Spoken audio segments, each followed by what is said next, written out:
This is the Sabbath School lesson for the first quarter, 2022. Welcome to Lesson 5, Jesus, the Giver of Rest, ready for teaching on January 29. It's from the series In These Last Days, The Message of Hebrews, authored by Dr. Felix Cortes, Associate Professor of New Testament Literature in the Seventh-day Adventist Theological Seminary at Andrews University. And I'm your reader for today, Dr. Percy Harrold. Thursday, January 27, a foretaste of new creation. Compare Exodus 20, verses 8 to 11, Deuteronomy 5, 12 to 15, and Hebrews 4, verses 8 to 11. What differences do you find regarding the meaning of the Sabbath rest? First of all, Exodus 20, beginning at verse 8, remember the Sabbath day to keep it holy. 6 days you shall labour and do all your work. But the seventh day is a Sabbath of the Lord your God. In it you shall do no work, you, nor your son, nor your daughter, nor your male servant, nor your female servant, nor your cattle, nor your stranger who is within your gates. For in the 6 days the Lord made the heavens and the earth, the sea and all that is in them, and rested the seventh day. Therefore the Lord blessed the Sabbath day, and hallowed it. And Deuteronomy chapter 5, beginning at verse 12. Observe the Sabbath day to keep it holy, as the Lord your God commanded you. 6 days you shall labour and do all your work, but the seventh day is the Sabbath of the Lord your God. In it you shall do no work, you, nor your son, nor your daughter, nor your male servant, nor your female servant, nor your ox, nor your donkey, nor any of your cattle, nor your stranger who is within your gates, that your male servant and your female servant may rest as well as you.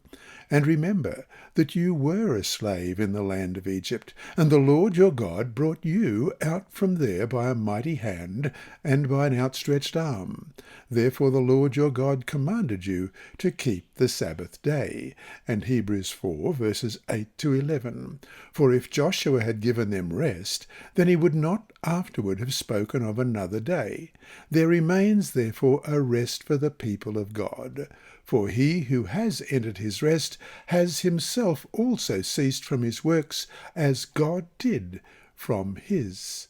Let us therefore be diligent to enter that rest, lest anyone fall according to the same example of disobedience. As we already have seen, these texts in Exodus and Deuteronomy invite us to look at the past. They exhort us to rest on Sabbath in order to celebrate God's accomplishments of creation and redemption. Hebrews 4, 9 to 11, which we've just read, however, invites us to look to the future. It tells us that God has prepared a Sabbath rest that is in the future. It suggests a new dimension for Sabbath keeping. Sabbath rest not only memorializes God's victories in the past, but also celebrates God's promises for the future. The future dimension of Sabbath observance has always been there, but it has often been neglected. After the fall, it came to imply the promise that God would one day restore creation to its original glory through the Messiah. God commanded us to celebrate his acts of redemption through Sabbath observance because Sabbath pointed forward to the culmination of redemption in a new creation.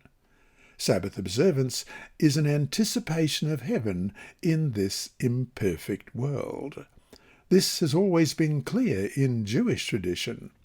Life of Adam and Eve, in James H. Charlesworth's edition of the Old Testament Pseudepigrapha, Volume 2, published in 1984, and on page 18, a work composed between 100 BC and 200 AD, said, "The seventh day is a sign of the resurrection, the rest of the coming age."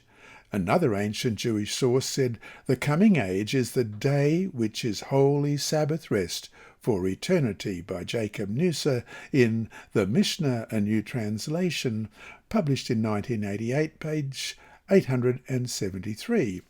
And the author of Rabbi Akiba, a later source, said, "Israel said before the Holy One, blessed be he, Master of the world, if we observe the commandments, what reward will we have?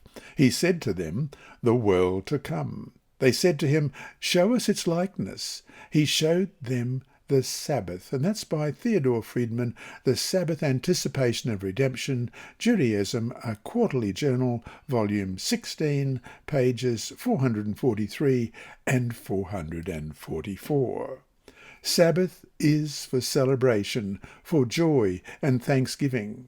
When we keep the Sabbath, we indicate that we believe God's promises, that we accept his gift of grace. Sabbath is faith alive and vibrant. As far as actions go, Sabbath observance is probably the fullest expression of our conviction that we are saved by grace through faith in Jesus. And so to finish today, how can we learn to keep the Sabbath in a way that indeed shows our understanding of what salvation by faith, apart from the deeds of the law, is about? How is resting on the Sabbath an expression of salvation by grace? This lesson was read by Dr. Percy Harrold for Christian Services for the Blind. Sponsored by the Sabbath School Department and distributed through Hope Channel Australia, this podcast is also redistributed by Hope Channel Germany, Christian Record Services for the Blind, and It Is Written. It is also available on SoundCloud and through multiple podcast distributors, including Apple iTunes. Remember, God is always faithful.